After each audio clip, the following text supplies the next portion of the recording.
1983 England ലോകകപ്പ് മുതൽ cricket ജീവശ്വാസമായ ഒരു രാജ്യത്താണ് നമ്മൾ ജീവിക്കുന്നത്. ഇന്ത്യയെ സംബന്ധിച്ച് ക്രിക്കറ്റ് ഒരു കായിക വിനോദം മാത്രമല്ല, ദശകോടികൾ മറിയുന്ന ഒരു ബിസിനസ് കൂടിയാണ്. ക്രിക്കറ്റ് കളിയിൽ അമ്പയറുടെ ധർമ്മം എന്താണ്? ഒരു കൊച്ചുകുട്ടിയോട് ചോദിച്ചാൽ പോലും കൃത്യമായിട്ടുള്ള ഉത്തരം നമുക്ക് ലഭിക്കും. ക്രിക്കറ്റ് കളി നിയമാനുസൃതമായി നീതിപൂർവവും സുരക്ഷിതവുമായി നടക്കുന്നത് ഉറപ്പാക്കുക എന്നുള്ളതാണ് അമ്പയറുടെ ധർമ്മം. കളി നിയന്ത്രിക്കുക എന്നുള്ളതിൽ കവിഞ്ഞ് ടൂർണമെൻറ്റിൽ ഒരു കളിക്കാരനാകാൻ അമ്പയർക്ക് കഴിയില്ല. എന്നാൽ അങ്ങനെ കളിക്കാരനാകുന്ന ഒരു അമ്പയറുണ്ട്. പ്രാദേശിക, ദേശീയ, അന്താരാഷ്ട്ര ക്രിക്കറ്റ് മത്സരങ്ങളിലൊന്നും നിങ്ങൾ ചിലപ്പോൾ ഈ അമ്പയറെ കണ്ടു കാണില്ല. അത്തരത്തിൽ ഇന്ന് നിലവിലുള്ള ആ ഒരേ ഒരു അമ്പയർ കേരള രാഷ്ട്രീയത്തിലാണ്. പേര് വി ടി ബൽറാം. കോൺഗ്രസ് നേതാവാണ്. നേരത്തെ തൃത്താല നിയമസഭാ മണ്ഡലത്തെ പ്രതിനിധീകരിച്ച് MLA ആയിരുന്നു.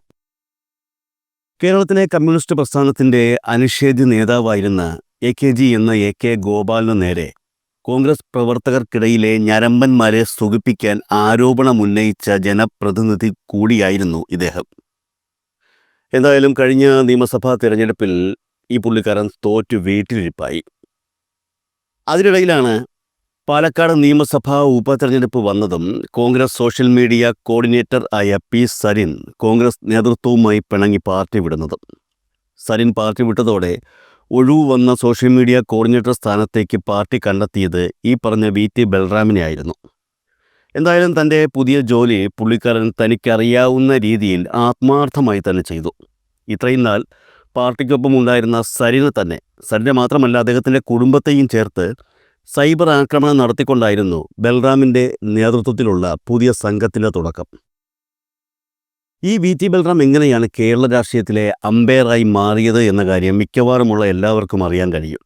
ഒന്നാം പിണറായി മന്ത്രിസഭയുടെ കാലത്ത് EP ജയരാജൻ മന്ത്രിസ്ഥാനത്ത് നിന്ന് രാജിവെച്ചപ്പോൾ വിക്കറ്റ് വീണോ എന്ന് ചോദിച്ചതു മുതലാണ് ബൽറാം കേരള രാഷ്ട്രീയത്തിലെ ഔദ്യോഗിക അമ്പയറായി സ്ഥാനമേറ്റത്.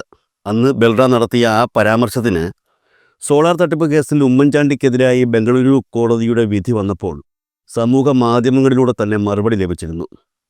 പിന്നീട് അടിക്കടി മറുപടിക്ക് മറുപടിയും സമൂഹ മാധ്യമങ്ങളിലൂടെ കേരളത്തിലെ ജനങ്ങൾ കണ്ടു. ഇപ്പോഴിതാ ഈ വീഡിയോയുടെ തുടക്കത്തിൽ നമ്മൾ പറഞ്ഞതുപോലെ സാക്ഷാൽ അമ്പയറുടെ വിക്കറ്റ് തെറിച്ചിരിക്കുകയാണ്. അമ്പയറുടെ വിക്കറ്റ് തെറിക്കുക മാത്രമല്ല, ഈ വിക്കറ്റ് തെറിക്കലുമായി ബന്ധപ്പെട്ട് പുതിയ കുറേ അപ്ഡേഷൻസ് കൂടി ഇപ്പോൾ പുറത്തു വരുന്നുണ്ട്. വിക്കറ്റ് തെറിക്കാനുള്ള കാരണം അത്ര ചെറുതല്ല. കോൺഗ്രസ് പാർട്ടിയെ സംബന്ധിച്ച് ഇത്തിരി ഗൗരവമുള്ളതാണ്. ഈ കോൺഗ്രസ് ദേശീയ നേതൃത്വം സംഭവത്തിൽ ഇടപെടുക കൂടി ചെയ്തതോടെ ഇതുവരെ അമ്പയറായി സേഫ് സോണിൽ നിന്ന് കളി കണ്ടുകൊണ്ടിരുന്ന വി ടി ബൽറാം അപ്രതീക്ഷിതമായി പുറത്താവുക മാത്രമല്ല, ഇനി കുറച്ച് ഉറക്കവും കളയേണ്ടി വരും എന്ന് തന്നെയാണ് മനസ്സിലാകുന്നത്. ബീഹാറുമായി ബന്ധപ്പെട്ട വിവാദ പോസ്റ്റിന് പിന്നാലെയാണ് കോൺഗ്രസ് സോഷ്യൽ മീഡിയ വിഭാഗത്തിൻ്റെ ചുമതല വഹിച്ചിരുന്ന വി ടി ബൽറാം തെറിച്ചത്. GST വിഷയത്തിൽ BDയെയും ബീഹാറിനെയും താരതമ്യം ചെയ്ത് കോൺഗ്രസ് കേരളയുടെ X പ്ലാറ്റ്ഫോമിൽ വന്ന കുറിപ്പാണ് വിവാദമായത്. ബീഹാറിൽ രാഹുൽ ഗാന്ധിയുടെ വോട്ടർ അധികാർ യാത്ര സമാപിച്ചതിന് തൊട്ടു പിറകെയായിരുന്നു കോൺഗ്രസ് സൈബറിടത്തിൽ വിവാദ പോസ്റ്റ് വന്നത്. ബീഹാറിനെ ഇകഴ്ത്തി എന്ന് കാണിച്ച് BJP ദേശീയ തലത്തിൽ ഈ പോസ്റ്റ് വലിയ ചർച്ചാ വിഷയമാക്കുകയും ചെയ്തു. ഇതേ തുടർന്ന് പോസ്റ്റ് പിൻവലിച്ചു. വിഷയത്തിൽ ജാഗ്രത കുറവുണ്ടായെന്നും തെറ്റുപറ്റിയെന്നും KPCC അധ്യക്ഷൻ സണ്ണി ജോസഫ് പറഞ്ഞിരുന്നു. ഇതിന് പിന്നാലെയാണ് ബൽറാം സ്ഥാനമൊഴിഞ്ഞത്. കോൺഗ്രസ് ഹൈക്കമാൻഡും KPCCയെ ഇക്കാര്യത്തിലെ അതൃപ്തി അറിയിച്ചിരുന്നു. സത്യം പറഞ്ഞാൽ ഇതിങ്ങനെ വെറുതെ പറഞ്ഞു പോകാനുള്ള ഒരു ചെറിയ സംഭവമല്ല. ദേശീയ തലത്തിൽ ഇന്ത്യ മുന്നണിയിലെ മറ്റു പാർട്ടികൾക്ക് മുന്നിൽ കോൺഗ്രസിനെ തുണി ഉരിഞ്ഞു നിർത്തിയ സംഭവമാണിത്. സംസ്ഥാനത്തെ യൂത്ത് കോൺഗ്രസ് തകർന്നു തരിപ്പണമായ അവസ്ഥയിലാണ്. അതിനിടയിലാണിതാ ഈ സോഷ്യൽ മീഡിയ കേസുകളും കൂടി ഇപ്പോൾ വരുന്നത്. ഇതിനെ എല്ലാത്തിനെയും കൂടി ഇനി എങ്ങനെ ശരിയാക്കി എടുക്കുമെന്നറിയാതെ അന്തം വിട്ടിരിക്കുകയാണ് സതീശനും പിള്ളേരും.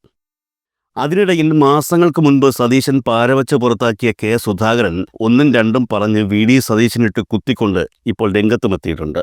എന്തായാലും കേരളത്തിലെ കോൺഗ്രസിനെ സംബന്ധിച്ച് ഇപ്പോൾ അഴിച്ചുപിരിപ്പിൻ്റെ കാലമാണ്.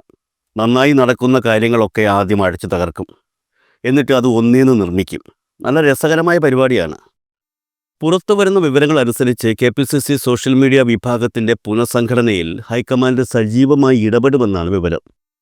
സരിൻ കോൺഗ്രസിനെ സംബന്ധിച്ച് മാന്യമായി കൊണ്ടുപോയിക്കൊണ്ടിരുന്ന ഈ സംരംഭത്തിന്റെ തലപ്പത്ത് സോഷ്യൽ മീഡിയയിൽ തെറിയും അനാവശ്യവും പറഞ്ഞു ജീവിക്കുന്ന കോൺഗ്രസ് പ്രവർത്തകരുടെ ആരാധനാമൂർത്തിയായ VT ബൽറാം എത്തപ്പെട്ടതോടെ കാര്യങ്ങൾക്ക് ഒരു തീരുമാനമായി കഴിഞ്ഞിരുന്നു. സമൂഹ മാധ്യമങ്ങളെ സംബന്ധിച്ച് ഈ അടുത്ത കാലത്താണ് കോൺഗ്രസ് നേതാക്കൾക്ക് ഒരു കാര്യം മനസ്സിലായത്. തലയ്ക്ക് വിവരമുള്ള ആരും സൈബർ ലോകത്ത് കോൺഗ്രസിനൊപ്പം ഇല്ല എന്ന യാഥാർത്ഥ്യം. തെറി വിളിക്കാനും അനാവശ്യം പറയാനും പരിശീലനം നേടിയിട്ടുള്ള കുറച്ചുപേർ മാത്രമാണ് തങ്ങൾക്കൊപ്പം ഉള്ളത് എന്ന കാര്യം. ആരെയും തങ്ങൾക്ക് തെറി വിളിക്കാമെന്ന് കരുതുന്ന കുറച്ചുപേർ കോൺഗ്രസിൻ്റെ സോഷ്യൽ മീഡിയ നിയന്ത്രിക്കുമ്പോൾ അതിലൊരു മാറ്റം വരുത്താൻ തന്നെയാണ് കോൺഗ്രസ് ഇപ്പോൾ തീരുമാനിച്ചിരിക്കുന്നത് എന്നാണ് വിവരം. സംസ്ഥാനം തദ്ദേശ നിയമസഭാ തെരഞ്ഞെടുപ്പുകളിലേക്ക് നീങ്ങുന്ന സാഹചര്യത്തിലാണ് ഈ ഒരു നിർണായകമായ തീരുമാനം കോൺഗ്രസ് എടുത്തിരിക്കുന്നത്. ഇലക്ഷൻ തന്ത്രജ്ഞൻ സുനിൽ കനഗോലുവിൻ്റെ നിർദ്ദേശങ്ങളും പുനഃസംഘടനയിൽ നിർണായകമാകുമെന്നാണ് അറിയാൻ കഴിയുന്നത്. കേരളത്തിലെ സംഭവങ്ങളിൽ കനഗോലുവും അതൃപ്തനാണ് എന്നാണ് വിവരം. ഇങ്ങനെ പോയാൽ തന്നെക്കൊണ്ട് കൂട്ടിയാൽ കൂടില്ല എന്ന് പുള്ളിക്കാരന് മനസ്സിലായി കഴിഞ്ഞു. ഇത്രയും നാൾ ബൽറാമിനെ പോലെ ആരെയെങ്കിലും പാർട്ടിയുടെ സോഷ്യൽ മീഡിയ വിങ്ങിനെ ഏൽപ്പിച്ചിട്ട് KPCC ഓഫീസിൽ വളഞ്ഞിരുന്ന് കഥ പറയുന്നതായിരുന്നു നേതാക്കന്മാരുടെ രീതി.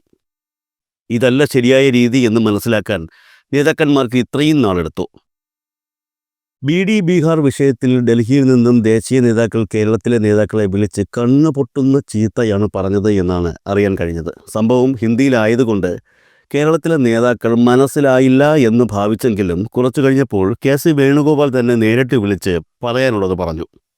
അതോടുകൂടിയാണ് ബൽറാമിനോട് സേവനം മതിയാക്കി എന്ന് ഇവിടെയുള്ളവർക്ക് ആവശ്യപ്പെടേണ്ടി വന്നത്. കോൺഗ്രസ് പാർട്ടിയുടെ സോഷ്യൽ മീഡിയ പുനഃസംഘടിപ്പിക്കുമ്പോൾ KPCC നേതൃത്വം നേരിട്ട് സോഷ്യൽ മീഡിയ ഇടപെടലുകളിൽ ഇനി ഭാഗമാവുകയും ചെയ്യും എന്നാണ് വിവരങ്ങൾ. സോഷ്യൽ മീഡിയ വിങ് പുനഃസംഘടിപ്പിക്കുമെന്ന് സണ്ണി ജോസഫ് വ്യക്തമാക്കിയിട്ടുമുണ്ട്. കോൺഗ്രസിൻ്റെ സോഷ്യൽ മീഡിയ പോസ്റ്റുകളിൽ കൂടുതൽ ശ്രദ്ധ വേണ്ടതായിരുന്നുവെന്ന വിലയിരുത്തലും KPCCക്കുണ്ട്. ശ്രദ്ധക്കുറവും അപാകതയും സംഭവിച്ചിട്ടുണ്ടെന്നാണ് KPCCയുടെ പ്രാഥമിക നിഗമനം. എങ്കിലും കോൺഗ്രസ് പാർട്ടിയിലെ തിളയ്ക്കുന്ന യുവത്വം, അതായത് VT ബൽറാം, ഷാഫി പറമ്പിൽ, രാഹുൽ മാങ്കൂട്ടത്തിൽ തുടങ്ങിയവർ അത് അംഗീകരിക്കാൻ സാധ്യതയില്ല. ഇതിനിടെ പുറത്തു വരുന്ന മറ്റു ചില വിവരങ്ങൾ കൂടിയുണ്ട്. VT ബൽറാമിനെതിരെ കൂടുതൽ നടപടികൾക്ക് സാധ്യതയുണ്ട് എന്നാണ് ഇതിനിടയിൽ ലഭിക്കുന്ന വിവരം. സത്യം പറഞ്ഞാൽ നിലവിൽ കോൺഗ്രസ് പാർട്ടിയിൽ ബൽറാം എന്താണ് എന്ന് ചോദിച്ചാൽ ഒരു മുൻ MLA ആണ് എന്ന് മാത്രമേ പറയാൻ കഴിയൂ. AICC മെമ്പർ ആണെന്നൊക്കെ വെറുതെ ഫേസ്ബുക്കിൽ വയ്ക്കാമെന്ന് മാത്രമേ ഉള്ളൂ. VT Balram social media coordinator സ്ഥാനത്ത് നിന്നും പുറത്തായതിനെ തുടർന്ന് സമൂഹ മാധ്യമങ്ങളിൽ ഇപ്പോൾ ഉയരുന്ന ഒരു ചർച്ചയുണ്ട്. കൊല്ലത്തെ കോൺഗ്രസ് നേതാവായ, യൂത്ത് കോൺഗ്രസ് കൊല്ലം ജില്ലാ സെക്രട്ടറിയായ, സർവോപരി സമൂഹ മാധ്യമങ്ങളിലെ നിത്യസാന്നിധ്യമായ ശ്രീദേവ് സോമനും VT ബൽറാമും കോൺഗ്രസ് പാർട്ടിയിൽ ഇപ്പോൾ ഒരേ അധികാരമുള്ളവരാണ് എന്നാണ് ചർച്ചകളിൽ വ്യക്തമാകുന്നത്. വരുന്ന നിയമസഭാ തെരഞ്ഞെടുപ്പിൽ തൃത്താല നിയമസഭാ നിയോജക മണ്ഡലത്തിൽ ബൽറാമിന് പകരം ശ്രീദേവ് സോമനെ മത്സരിപ്പിക്കണം എന്ന ആവശ്യവും സമൂഹ മാധ്യമങ്ങളിൽ ഉയരുന്നുണ്ട്. കോൺഗ്രസുകാരെ സംബന്ധിച്ച് രണ്ടുപേരായാലും പ്രശ്നമൊന്നുമില്ല എന്ന അവസ്ഥയിലാണ്. ഇടയ്ക്കിടയ്ക്ക് സമൂഹ മാധ്യമ പോസ്റ്റുകളിലൂടെ രണ്ടുപേരും പാർട്ടിയെ കുഴപ്പത്തിലാക്കാറുണ്ട്. പിന്നെ ശ്രീദേവ് സോമനെ സംബന്ധിച്ച് പുള്ളിക്കാരൻ VT ബൽറാമിനേക്കാളും കുറച്ചുകൂടി ആക്റ്റീവാണ്. കൊല്ലം ജില്ലയിലെ യൂത്ത് കോൺഗ്രസിൻ്റെ ജനറൽ സെക്രട്ടറിയാണ് പുള്ളിക്കാരൻ. ഈ കോൺഗ്രസിലും യൂത്ത് കോൺഗ്രസിലുമൊക്കെ പ്രാധാന്യം പ്രസിഡന്റിനാണ്, അതായത് അധ്യക്ഷന്. പിന്നെ സെക്രട്ടറി ആകുന്ന പ്രക്രിയ രസമുള്ള കാര്യമാണ്. ഒരു തിരഞ്ഞെടുപ്പ് നടക്കുമ്പോൾ ജയിക്കുന്നയാൾ പ്രസിഡന്റും തോൽക്കുന്നയാൾ സെക്രട്ടറിയും ആകുകയാണ് പതിവ്. അങ്ങനെയൊക്കെയാണ് കോൺഗ്രസിലും അനുബന്ധ സംഘടനകളിലും പരിപാടികൾ നടക്കുന്നത്. കഴിഞ്ഞ യൂത്ത് കോൺഗ്രസ് തെരഞ്ഞെടുപ്പിൽ ശ്രീദേവ് സോമൻ കൊല്ലം ജില്ലാ സെക്രട്ടറിയായി മാറി. അതായത് തെരഞ്ഞെടുപ്പിൽ തോറ്റു എന്ന് വിമർശകർ പറയും, പക്ഷേ കാര്യങ്ങൾ അങ്ങനെയല്ല. പ്രസിഡന്റ് ആവാൻ മത്സരിച്ച ശ്രീദേവ് സോമൻ കുറച്ച് വോട്ടുകൾക്ക് പിറകിൽ പോയി, അതുകൊണ്ട് സെക്രട്ടറിയായി. കോൺഗ്രസ് പാർട്ടിയുമായി ബന്ധപ്പെട്ട എല്ലാ പ്രശ്നങ്ങളിലും ഈ പുള്ളിക്കാരൻ തൻ്റെ അഭിപ്രായം രേഖപ്പെടുത്താറുണ്ട്. മാത്രമല്ല പാർട്ടിയുമായി ബന്ധപ്പെടാത്ത പ്രശ്നങ്ങളിലും ഇടപെടുന്ന സ്വഭാവക്കാരനാണ് ഇദ്ദേഹം. ഉദാഹരണത്തിന് ബസ്സിൽ വച്ച് ലൈംഗികാതിക്രമം നടത്തിയ സവാദ് എന്ന ഒരു വ്യക്തിയെ പോലീസ് അറസ്റ്റ് ചെയ്ത് ജയിലിൽ അടയ്ക്കുകയും പിന്നീട് അയാൾ ജാമ്യം കിട്ടി പുറത്തിറങ്ങുകയും ചെയ്തപ്പോൾ കേരള മെൻസ് അസോസിയേഷൻ അയാൾക്കൊരു സ്വീകരണം നൽകിയിരുന്നു. അതിൻ്റെ മുന്നണിയിൽ ഈ പറയുന്ന ശ്രീദേവ് സോമൻ ഉണ്ടായിരുന്നു. സവാദിന് കൈകൊടുത്തു, കെട്ടിപ്പിടിച്ചു, കൂടെയുണ്ടാകുമെന്ന് പ്രഖ്യാപിച്ചു. അങ്ങനെ കോൺഗ്രസ് പാർട്ടിയുമായി ബന്ധപ്പെട്ടുള്ളതും അല്ലാത്തതുമായ നിരവധി പ്രശ്നങ്ങളിൽ ഇദ്ദേഹം ഇടപെട്ടിട്ടുണ്ട്. ഇടപെട്ട ചില പ്രശ്നങ്ങൾ പാർട്ടിക്ക് ബാധ്യത വരുത്തി വച്ചിട്ടുമുണ്ട്. എന്നാലും ആത്മാർത്ഥതയുള്ളവനാണ്. തൻ്റെ പാർട്ടി അധികാരത്തിൽ വരണമെന്ന് ആഗ്രഹിക്കുന്ന ഒരാളാണ്. അങ്ങനെയുള്ള ശ്രീദേവ് സോമനെ കോൺഗ്രസ് സ്ഥാനാർത്ഥിയായി തൃത്താല ഇത്തവണ മത്സരിപ്പിക്കണമെന്നാണ് സമൂഹ മാധ്യമങ്ങളിൽ ഒരു വിഭാഗം ആൾക്കാർ ആവശ്യപ്പെടുന്നത്. അവരുടെ വാദമനുസരിച്ച് VT ബൽറാം കോൺഗ്രസ് പാർട്ടിയോട് കാണിക്കുന്നതിനേക്കാൾ കൂടുതൽ ആത്മാർത്ഥത ശ്രീദേവ് സോമൻ കാണിക്കുന്നു എന്നാണ്. ബീഹാർ തെരഞ്ഞെടുപ്പ് നടക്കുന്ന ഈ സാഹചര്യത്തിൽ പാർട്ടിയെ പ്രതിസന്ധിയിലാക്കിയ VT ബൽറാമിനെക്കാളും എന്തുകൊണ്ടും ഇനി വരുന്ന തെരഞ്ഞെടുപ്പിൽ തൃത്താലയിൽ കോൺഗ്രസ് സ്ഥാനാർത്ഥിയായി മത്സരിക്കാൻ ശ്രീദേവ് സോമൻ മതിയാകുമെന്നാണ് അവർ ചൂണ്ടിക്കാട്ടുന്നത്. ഇനി ഒരു പക്ഷേ ശ്രീദേവ് സോമൻ സീറ്റ് നൽകാൻ കോൺഗ്രസിന് വിഷമമാണെങ്കിൽ VT ബൽറാം പോയ ഒഴിവിൽ സോഷ്യൽ മീഡിയ കൺവീനർ സ്ഥാനത്തേക്ക് ശ്രീദേവ് സോമനെ കൊണ്ടുവരണമെന്നാണ് ഈ പറഞ്ഞവരുടെ ആവശ്യം.